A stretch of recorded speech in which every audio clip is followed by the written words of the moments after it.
Merci de votre fidélité, fidèles téléspectateurs. Bienvenue à cette grande édition du journal du week-end sur Mikuba Télévision.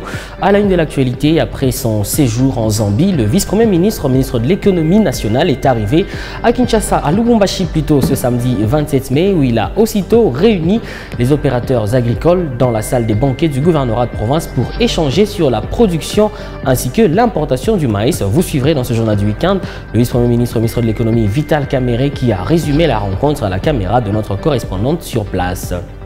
Nous vous parlerons également de la spoliation des terrains par l'entreprise Luilou Ressources au plateau Noa, c'est dans la ville de Kolwezi, chef-lieu de la province du Lualaba, chose qui a poussé ses propriétaires à monter au créneau ce samedi 27 mai 2023. En religion, nous parlerons de l'évêque de Kolwezi qui a célébré ce samedi 27 mai la messe des jubilés d'or et d'argent de quelques religieuses salvatoriennes de son diocèse. Les détails sont bien sûr à découvrir dans cette édition du journal du week-end. Bienvenue à vous tous.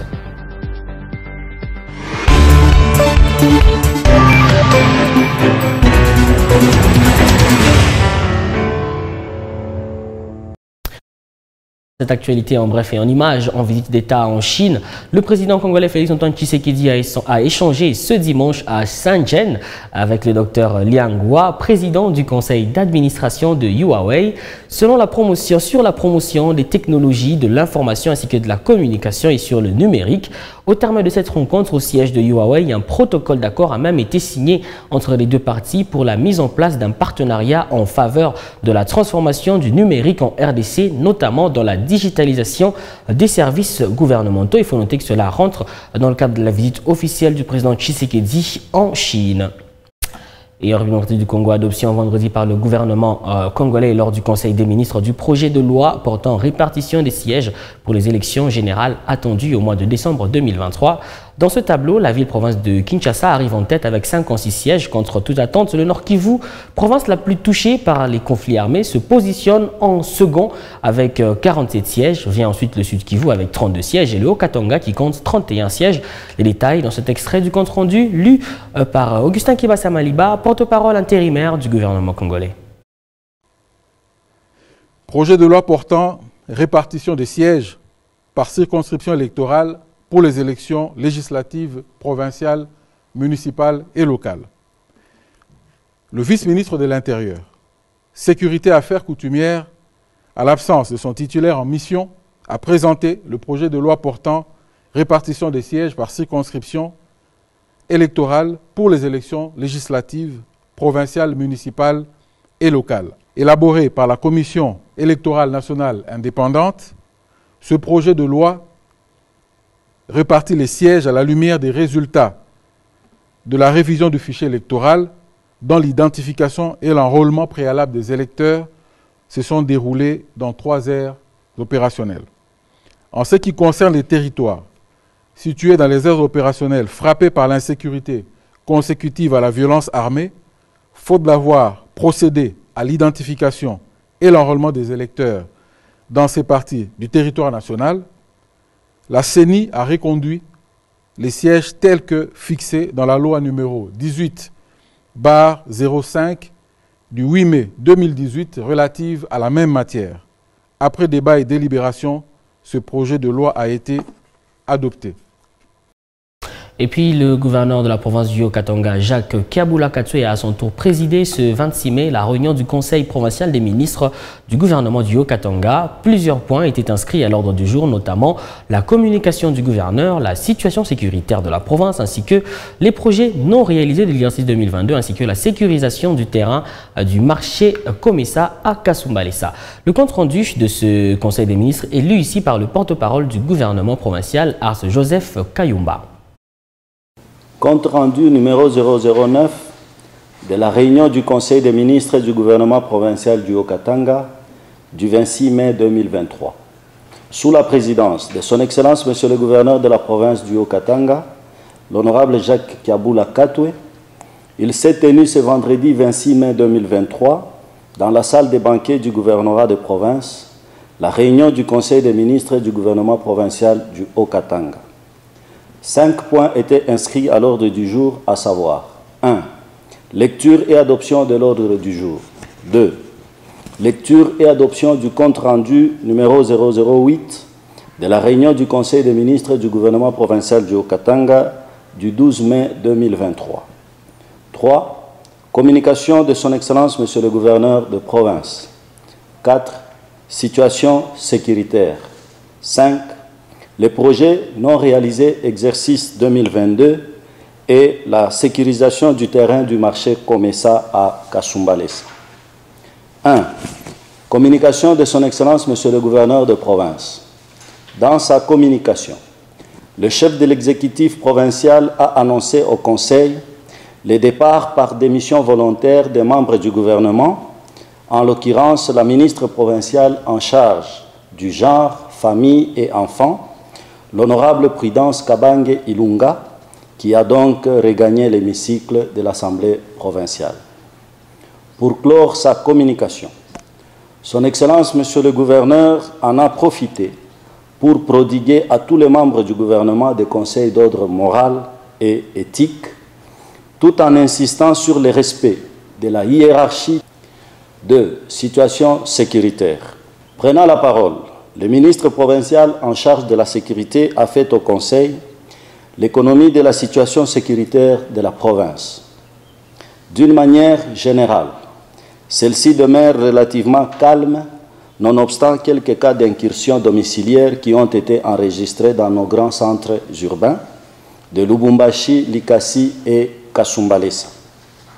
Toutefois, il y a lieu de noter que les efforts sont suffisamment déployés par les services de sécurité pour juguler la criminalité sous toute l'étendue de la province. C'est justement pour cette raison que les services de sécurité ont été appelés à plus de vigilance, à redoubler d'efforts et à multiplier des mécanismes afin de maîtriser le banditisme sous toutes ses formes. 3.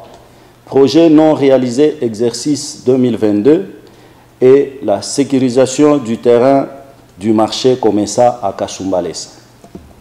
Ayant reçu la parole, la ministre provinciale en charge du commerce a fait au Conseil la synthèse des projets non réalisés pour l'exercice 2022, ainsi que la sécurisation du terrain destiné à l'érection du marché Comessa à Kasumbalesa. À l'issue de son exposé, et après débat et délibération, le Conseil a décidé de mettre en place une commission ad hoc composée de ministres sectoriels en vue de résoudre à la fois la problématique du terrain ainsi que celui de la piétonnière. Poursuivant sa communication sur un autre chapitre, la ministre provinciale en charge du commerce a suggéré au Conseil que la province puisse disponibiliser un terrain de plus ou moins 50 hectares qui sera destiné à l'organisation des foires, tant agricoles qu'économiques. Le Conseil a pris acte de cette suggestion. Commencé à 10h30, la réunion a pris fin à 12h juste. Je vous remercie. Et de retour de la Zambie, le vice-premier ministre, ministre de l'économie nationale Vital Kamerhe est arrivé à Lubumbashi ce samedi 27 mai 2023. Accueilli à l'aéroport de Lalano par le gouverneur Jacques Kabula Katswe, Vital Kamerhe a tout de suite réuni les opérateurs agricoles dans la salle des banquets du gouvernorat de province pour des échanges sur la production ainsi que l'importation du maïs. Vital Kamerhe a lui-même résumé l'essentiel des échanges au sortir de la rencontre. Il est ici à la caméra de notre correspondante depuis Lubumbashi, Ida Chileu. Le président de la République même, Félix Antoine Tshisekedi Tshilombo, est soucié de voir le peuple du Katanga, le peuple du Grand Kasaï, puisse être souverain dans cette denrée de base. Puisqu'on parle de Bunga au Katanga, ou bien beaucoup là-bas en Seka, au Kasaï, les gens peuvent se tuer pour ça, n'est-ce pas? Et il est de notre responsabilité d'éviter de donner l'impression que pour une denrée aussi importante, nous devons aller demander, importer.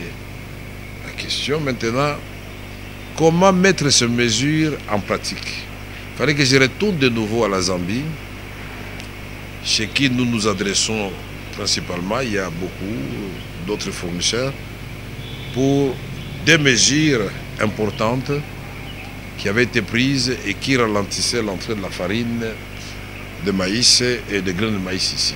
Il s'agissait des droits de transit et d'arrêt d'exportation vers les Grands Katanga, vers la République démocratique du Congo.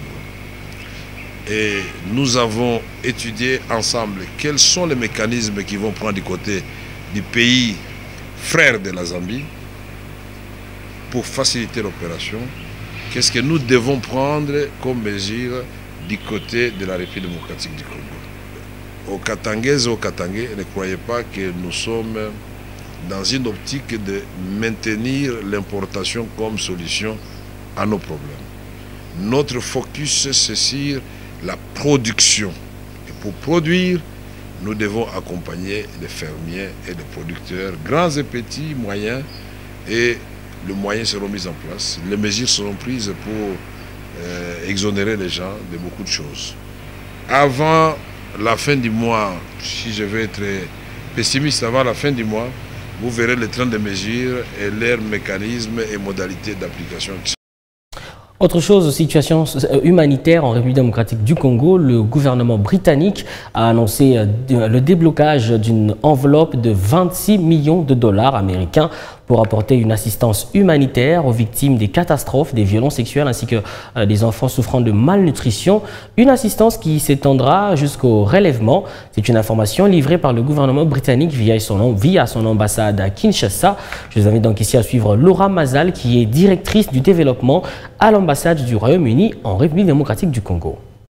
La RDC est confrontée à une des crises humanitaires les plus graves au monde, avec plus de 26 millions de personnes ayant besoin d'aide. Les conséquences des conflits violents sont particulièrement graves. Aujourd'hui, plus de 6 millions de personnes sont déplacées et les violences basées sur le genre sont un véritable fléau. Aujourd'hui, le Royaume-Uni annonce une aide humanitaire de 26 millions de dollars pour apporter une assistance aux personnes les plus vulnérables. Cette aide fournira une assistance vitale aux personnes qui ont dû quitter leur domicile et sont maintenant déplacées. Elle permettra aussi d'apporter un appui aux survivants des violences sexuelles basées sur le genre, de traiter la malnutrition des enfants dans les cas les plus sévères et d'aider les personnes victimes des conflits à se réétablir et recréer leurs moyens de subsistance. Et puis la République démocratique du Congo et la République de Chine ont signé un accord de coopération bilatérale entre leurs deux chaînes de télévision nationales. Parmi les projets qui vont être développés dans les médias figure la coproduction d'une émission au profit de deux États, surtout sur le plan culturel. Et Patrick Muyaya a à ce propos expliqué le projet de cette émission dans cet extrait que nous avons choisi pour vous. Écoutez, la Chine aujourd'hui, elle est comptée parmi les premières puissances mondiales. La Chine est un pays membre permanent du Conseil de sécurité où se prennent toutes les grandes décisions du monde. Et donc aujourd'hui, j'ai dit tout à l'heure que la Chine était notre premier partenaire commercial. Donc pour nous, ça constitue une opportunité de renforcement de relations, mais surtout de manière générale, pas seulement pour ce qui concerne la RDC, mais l'Afrique, elle est perçue comme un continent à problème. Comme vous avez dit, destin partagé, l'idée c'est d'être en mesure de communiquer avec les Chinois. Mais l'idée, c'est aussi de voir qu'est-ce que nous pouvons faire ensemble, qu'est-ce que nous pouvons apprendre de vous, qu'est-ce que vous pouvez apprendre de nous. Et donc aujourd'hui, il faut qu'on quitte la connaissance de la Chine que sous les réseaux sociaux, les stéréotypes ou les livres. Mais là, on aura l'occasion d'avoir un programme qui permettra à des jeunes Chinois, je présume, d'être vus ou à des jeunes Congolais. Et donc pour nous, ça constitue une opportunité qui va montrer que la relation renouvelée, la relation renforcée pourra être perçue de manière régulière parce qu'à travers ces programmes télévisés, chaque semaine, les équipes, que ce soit de CGTN ou de la RTNC, travailleront à produire du contenu et nous espérons que ces contenus pourra édifier les téléspectateurs congolais sur la connaissance de la Chine, l'importance de nos rapports et voir dans quelle mesure cela pourra nous être mutuellement profitable. Et à ce sujet, le président de la Chine ainsi que de la RDC ont annoncé vendredi l'élévation des relations bilatérales d'un partenariat stratégique de coopération gagnant-gagnant à un partenariat stratégique global de coopération.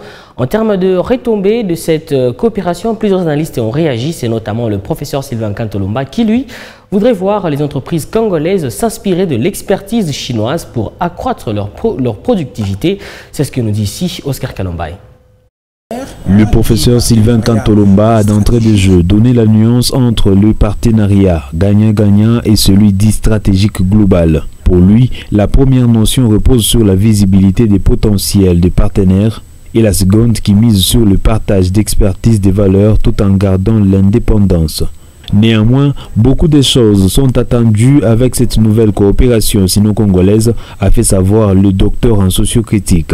Sylvain Kantolomba estime que tout dépend de la volonté politique en voyant les entreprises congolaises s'inspirer de l'expérience chinoise. Notamment dans le cadre de transfert des technologies pour améliorer et accroître également leur productivité. Pour Maître Jonas Mulumba, acteur de la société civile, ce contrat est opportun, mais en tant que tel, il y a lieu d'avoir d'abord les résultats d'après les dénonciations faites par l'IGF sur le détournement des fonds liés au contrat chinois. Pour nous, le mieux à faire d'abord, c'est de nous dire qu'est-ce qu'il en est, est-ce qu'il y a eu révisitation pour finalement aller à une autre étape qui conduit ou qui conduira à un partenariat stratégique. Il suggère par ailleurs que ces contrats profitent nécessairement à la population.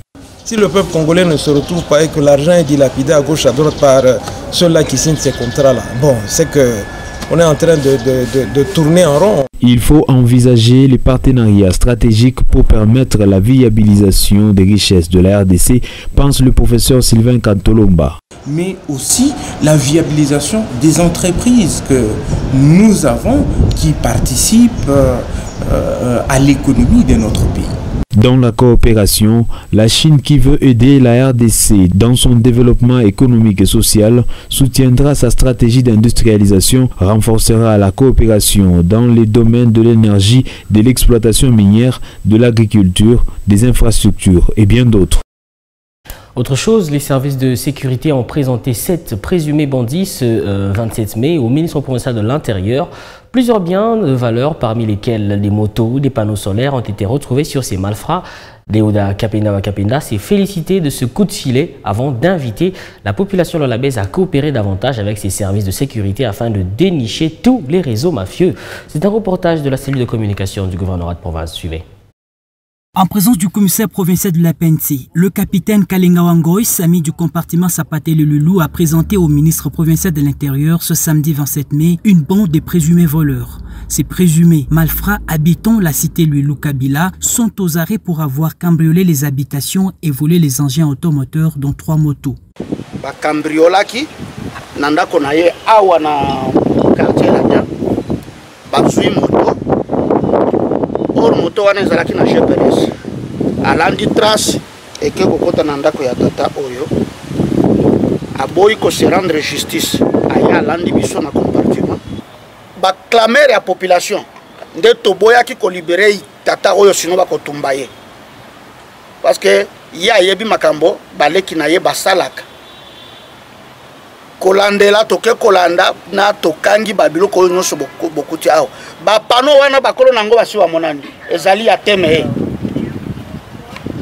eza ya teme ya monsieur Serge aza soki troisième personnalité ya teme moto oyo ya noir ezwamaki na tata oyo bayaki koporter ye plainte pa ya monsieur Prince a porté plainte contre inconnu que no azalaki na arme pistolet a braqué ye après ba ko beta yenze libende wana tango bango bakanisi que no akufi ba bwaki libende peti wana lokoti nini libende kola mukala mukinde aye ko tika libende wana na compartiment. Kasongo Maïa, Kasongo wa Mutombo, Amoros, Moutachika Ilo Didier, Banza Mutombo Talaja, Seya Kumwemba Honoré, Mijima Teta Patient, Mundumba Mwema Diwera se sont tour à tour présentés aux représentants de la gouverneure. Deouda Kapenda a salué les efforts des services de sécurité ayant abouti à ces résultats.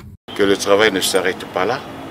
La population vient de voir que ce sont des gens qu'on a arrêtés avec des biens, pas des gens qu'on a soupçonnés comme ça en l'air. Je vois les baffles, je vois les téléviseurs, je vois les motos, même la petite ici, même les panneaux solaires. Donc on sent que ce sont des gens qui volent, qui réfléchissent avant d'aller voler. Et le groupe est grand. Hein? Bah oui, ils ont échantillon. Donc, si vous vous creusez encore plus, ils sont nombreux. Et ne vous fatiguez pas. L'État vous doit des remerciements, mais Dieu aussi sait comment vous bénir parce que vous êtes sous les drapeaux. Au compartiment Sapaté le Loulou, plusieurs services de sécurité et renseignements travaillent d'arrache-pied en synergie pour démanteler tous les réseaux mafieux. Et puis les propriétaires des parcelles au plateau Noah à la cité Luilou sont montés au créneau ce samedi 27 mai. Ils fustigent la spoliation de leur terrain par l'entreprise Luilou Ressources et revendiquent leurs droits de propriété. C'est ce que nous dit ici John Daïlé Manda dans ce reportage. Déjà une année que ces Lolabé font le suivi du dossier d'expoliation de leur terrain par l'entreprise Luilou Ressources, disent-ils. Ce samedi 27 mai, ils ont encore élevé leur voix pour obtenir gain de cause. Ils ont brandi leur contrat de location délivré par les services attitrés. Malgré ça, il n'y a aucune suite favorable de la part des autorités pour qu'ils soient remis dans leurs droits, ont-ils déclaré. Le problème tout qu'on a dans l'entreprise Luilou Ressources ni dû à... Nous avons un problème avec Luilou Ressources. L'entreprise a spolié nos terrains. Elle a débuté ses travaux sans nous indemniser. On a parlé avec ses responsables, mais sans suite.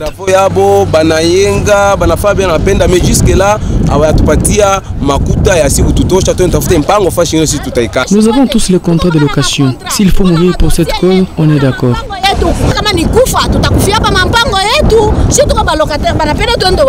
Pour ces Congolais, les étrangers ont plus de valeur que les autochtones. Ils déplorent cette façon de faire. L'Assemblée provinciale est au courant, les ministères des Affaires foncières également, mais certains sont privilégiés et nous autres non pas.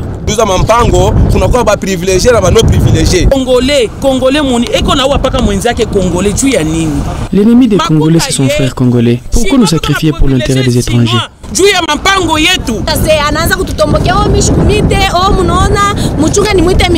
L'honorable Kasséa nous avait payé même le transport. On était parti voir le ministre qui nous avait renvoyé chez son directeur de cabinet. Aujourd'hui, il ne prend plus même nos appels.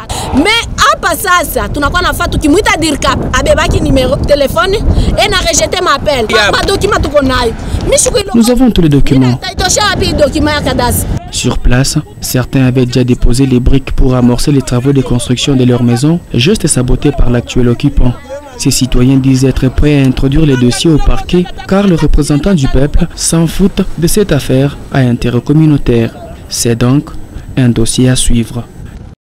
Parlons religion à présent dans ce journal. L'évêque de Kolwezi a célébré ce 27 mai la messe des jubilés d'or et d'argent de quelques religieuses salvatoriennes de son diocèse.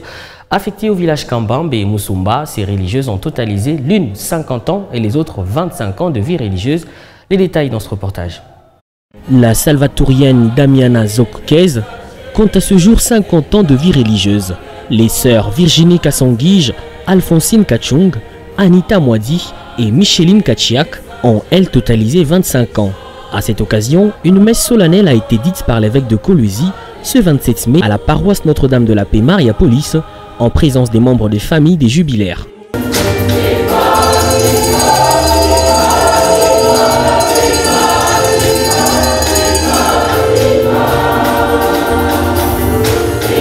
Dans son homélie, le prélat catholique a reconnu les mérites de ces religieuses qui ont longtemps œuvré pour le bien autour d'elles dans chaque milieu où la congrégation des sœurs salvatoriennes les a envoyées.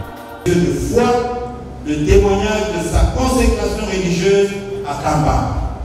Une missionnaire joyeuse de sa mission et accomplie et même comblée dans ce qu'elle faisait ou dans ce qu'elle fait. On ne m'a pas dit, j'ai été à Kamba, moi que vous voyez ici. La célébration a été couronnée par la remise des cadeaux venant du pape François aux sœurs jubilaires.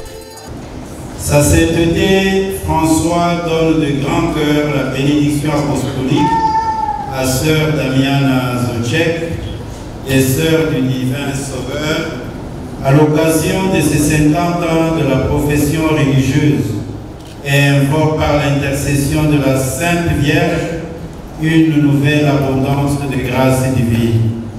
Paroisse Notre-Dame de la Paix, Mariapolis, Kolwezi, 15 août 1973, 27 mai 2023.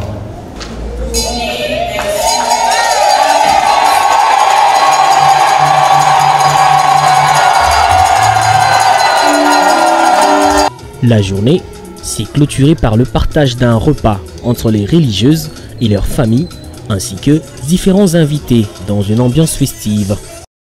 Et puis célébration ce dimanche 28 mai de la fête de la Pentecôte à la cathédrale Sainte-Barbe et Saint-Éloi de Kolwezi par l'évêque de Kolwezi Richard Kazadi Kamba. Au cours de la messe, l'évêque de Kolwezi a conféré le sacrement de confirmation à quelques chrétiens de la cité Mutoshi. Il a également installé le comité des papas de Saint-Joseph ainsi que le comité organisateur du jubilé d'argent de la cathédrale Sainte-Barbe et Saint-Éloi de Kolwezi. Plus que jamais, la question de la représentation de l'Afrique dans les instances mondiales se pose aujourd'hui. Le contexte est celui d'un ordre international fragmenté avec l'émergence d'un Sud global non aligné qui s'est montré peu disposé à soutenir l'Occident dans les votes des Nations Unies contre la guerre menée par la Russie en Ukraine. L'Afrique s'organise donc pour revendiquer sa place au Conseil de sécurité, la plus haute instance de gouvernance mondiale. Suivez.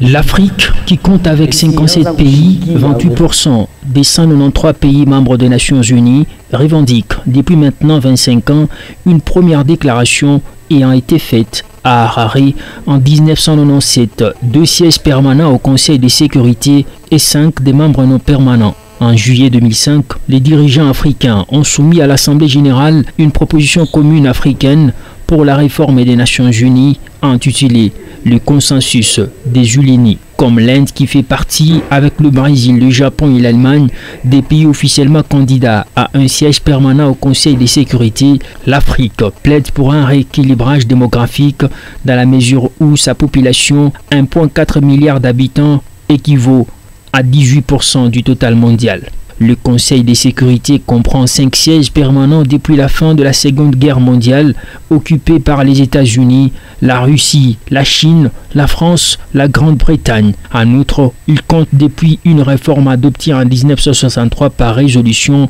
après les indépendances, non plus 6, mais 10 membres non permanents élus pour un mandat de 2 ans. Parmi ces noms permanents figurent régulièrement 3 pays africains, Gabon et Ghana sur 2022-2023 et Mozambique sur 2023-2024. Leur présence par rotation donne lieu à des joutes diplomatiques en Afrique comme aux Nations Unies. L'Union africaine est montée au créneau en 2005 en demandant 2 sièges permanents avec droit de veto lors de l'ouverture vers une réforme faite par l'Allemagne, le Japon, l'Inde et le Brésil. Kofi Annan, alors secrétaire général, y était favorable. L'objectif, faire passer le Conseil de sécurité de 15 à 25 membres avec 6 nouveaux membres permanents, dont 2 pays pour l'Asie, 2 pour l'Afrique, 1 pour l'Amérique latine et le Caraïbe et 1 pour l'Europe occidentale, en plus de 4 nouveaux sièges des non permanents. Le bas blesse essentiellement sur la demande formulée par les Africains et les autres pays candidats de garantir le droit de veto pour tous les nouveaux membres permanents. La demande est légitime, mais elle est refusée dès le départ par les États-Unis, la Chine et la Russie, explique Alain Leroy. D'où les blocages de la situation actuelle. Et en Turquie, organisation ce dimanche 28 mai du second tour de l'élection présidentielle opposant le président en exercice Recep Erdogan, âgé de 69 ans, au pouvoir depuis 20 ans maintenant, au candidat de l'opposition social-démocrate Kemal. Le chef de l'État sortant avait déjà recueilli 49% des voix au premier tour, disputé il y a de cela 2 semaines, contre 44,9% pour le candidat de l'opposition. Les résultats se font donc attendre dans les heures qui suivent. Voilà qui met un terme à cette grande édition du journal sur Mikuba Télévision. Merci à vous tous de nous avoir suivis. Au revoir et bon week-end chez vous.